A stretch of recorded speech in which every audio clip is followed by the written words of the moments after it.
After Rockets GM Mori made a public statement on Twitter on Sunday the 6th to support the Hong Kong protests, news spread quickly and ignited the anger of China. Immediately, giant sponsors like Shanghai Pudong Development Bank, Li Ning, Tencent streaming platform, Slam Dunk magazines, and more, all of whom make up between 10 to 15% of NBA's revenues, announced the suspension or termination with the Rockets.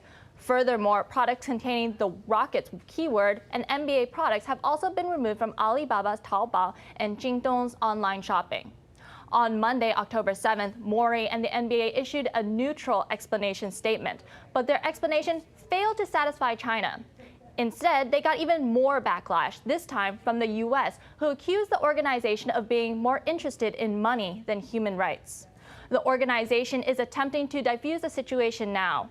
NBA President Adam Silver issued his first public statement in Tokyo today, saying that he supported Mori's freedom of speech.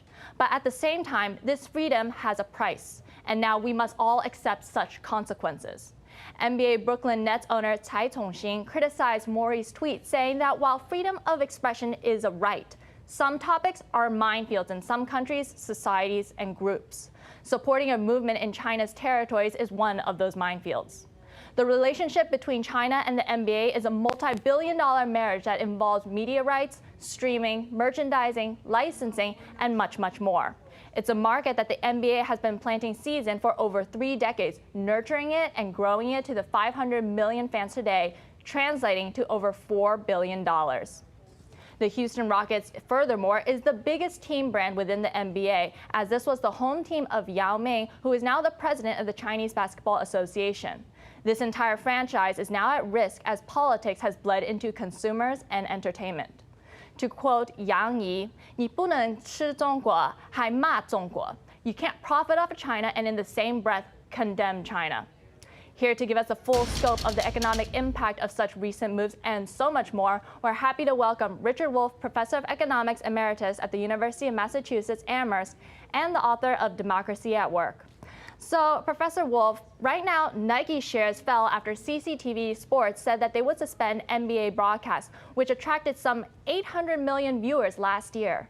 Nike's aggressive China growth strategy, coupled with its connection with the NBA, made it extra vulnerable to consumer boycotts in the weeks and months ahead. Nike has previously relied on China for double-digit growth in the region for every single quarter for more than 5 years. So how will they navigate this as a consumer brand, as it's just so easy for any consumer to just substitute with a domestic brand such as Li Ning or even Adidas?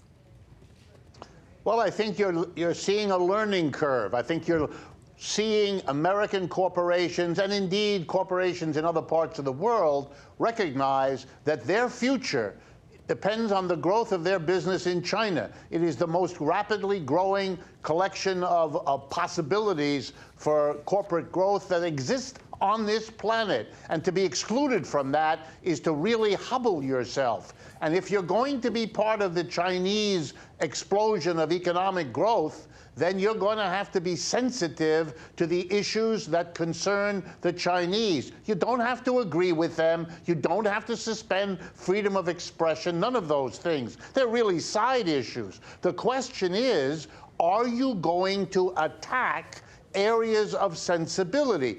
Perhaps the best way to understand it is to imagine if a Chinese company came into the United States and one of their highest officials made statements about the cruelty to immigrant children being put in cages, or the phenomena of white policemen shooting black citizens, and so on. It would encourage a firestorm of upset, anger, political interventions. You don't want to do that if you're going into an economic situation of growth. It's mind-blowing that the people at the Houston Rockets didn't know enough about China to understand that in China, the understanding of what's happening in Hong Kong is not what we have here in the United States. And it's not a question of debating that question. It's a question of understanding if you inflame that situation, there are going to be consequences for your own economic growth. So the consequences now is there's this debate of can the Rockets fire Mori over this tweet? And if so, will it be for cause or without cause? Without cause will lead to a large payout for Mori, but with cause will be highly controversial, as will it be a civil rights violation over his freedom of speech, or will this be about the monetary damages that has caused the team? So either way, it leaves them very open to a countersuit. So what do you think? My guess is that both sides here want this to go away.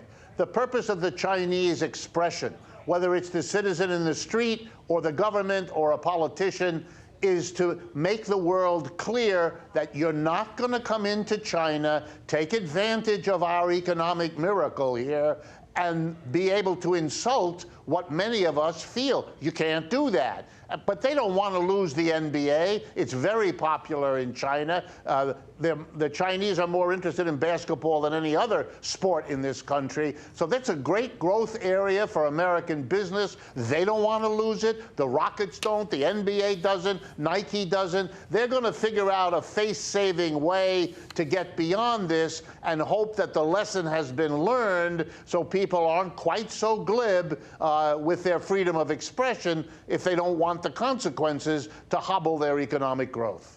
So let's talk really quickly about some of the most expensive tweets and how much revenue businesses can possibly lose in less than 60 characters, which is actually a pretty impressive accomplishment in its own right. So Elon Musk once tweeted, and that cost Samsung nearly $600 million. Kylie Jenner sent Snapchat down about $1.5 billion. How much is this tweet going to cost the NBA? In the short run, it's costing them already huge amounts of money. Canceled games that would have happened in China, canceled contracts. But they're looking at an unknowable amount because the question is, in every negotiation in China now, this issue is going to be the fly on the wall, the uninvited guest that will shape every contract, every negotiation that goes on from this point. This is something that the NBA not only didn't want, they want the opposite of this. They want smooth sailing into an expanding Chinese economy. So it's hard to know a number here, but you're going to see a lot of effort off the record of the NBA, of the Houston Rockets, of Nike, and all the others that are involved here to promise never to do this again, to take extraordinary steps to repair the damage they've done, to learn more about how the Chinese see the world so that they stop that bad American habit of thinking the whole world looks at it the way we do here and the way we don't even agree in this country, let alone the way it's portrayed abroad. So it's a learning lesson, but I think you'll get beyond it because everybody has so much writing on getting beyond it. So while the political tension between China and the U.S. is clearly spilling over to consumer and entertainment segments, let's turn over back to Washington right now. So ahead of Thursday's trade negotiations, the U.S. is blacklisting a group of 28 Chinese tech companies. That includes Hikvision and Dahua that develops facial recognition and AI. So this blacklist effectively bars U.S. firms from selling technology to companies without government approval. Why is the U.S. once again escalating into negotiations? That trick has never worked with China the last 12 times. Why expect a different outcome this time? I think in a way, you're answering your own question. You're absolutely right. Crazy thing to do going into negotiation. It basically destroys the whole chance of working something out. And you're basically correct as well that the Chinese have never bent to this. So why do it?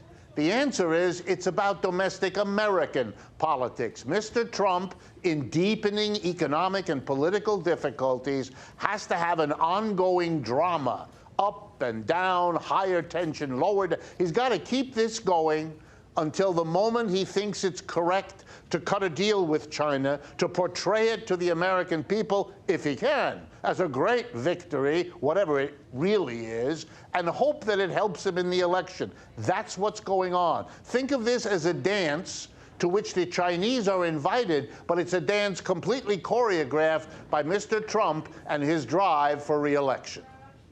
So now Japan and the U.S. have just signed a limited trade deal that opens up markets for American farmers and brings Tokyo a degree of assurance that Trump won't impose new tariffs on auto imports. For now. Prime Minister Abe's goal was to win a pledge that the U.S. won't slap tariffs on autos, but the written text doesn't explicitly cover auto tariffs. So here's what President Trump said in the deal on Monday in Washington. In the United States, these deals are a game changer for our farmers and our ranchers. Our farmers, ranchers, and growers will now be able to compete fairly in Japan against major competitors worldwide. So this actually looks like this was more of a lose-lose deal, as the agriculture agreement didn't even encompass what was previously done in the TPP. So was this deal rushed, as both sides didn't really get what they wanted?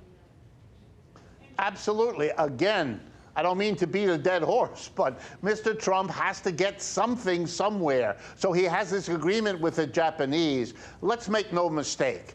China is an enormous country. By comparison, population-wise, Japan is a small country. Japan cannot pick up the agricultural exports of the United States that could have and were going to China. So this is not a great solution for American farmers. It is a very poor substitute for what they are losing in China, number one. And precisely because it doesn't really bind anybody's hands, there's nothing that Japanese can assume to rely on. They're going to have to make deals with Australia, with Argentina, with the other agricultural suppliers that they have to rely on. The Chinese are busily finding their own substitutes. This is Mr. Trump making something out of very little to look less like he's caught up in a global trade war he can't control, which is unfortunately exactly the situation he has gotten himself and all of us into.